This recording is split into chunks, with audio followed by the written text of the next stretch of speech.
Assalamualaikum dan hai semua. Dalam video kali ini saya nak tunjukkan cara mudah untuk dapatkan atau download penyata pencen secara online.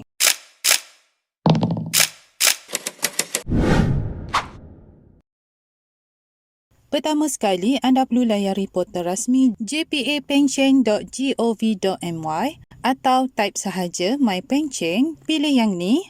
Dekat paparan utama ini, untuk dapatkan penyata, anda perlu pilih pada semakan penyata pencen. Dekat paparan ini pula, sila masukkan nombor kad pengenalan, kemudian masukkan pula nombor akaun pencen anda. Anda boleh semak melalui kad pesara anda ya.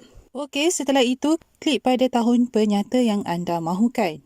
Kalau macam saya nak dapatkan penyata pada tahun 2025, kemudian klik hantar. Sekiranya keluar paparan macam ni, sila klik refresh laman ini ya. Setelah itu, maklumat peribadi dan maklumat bayaran tahunan akan dipaparkan di halaman ini ya. Untuk dapatkan penyata ini, sila klik pada butang cetak PDF, kemudian klik save. Penyata sedang dimuat turun. Jadi anda boleh kongsikan penyata ini melalui aplikasi WhatsApp, email, Telegram atau lain-lain aplikasi.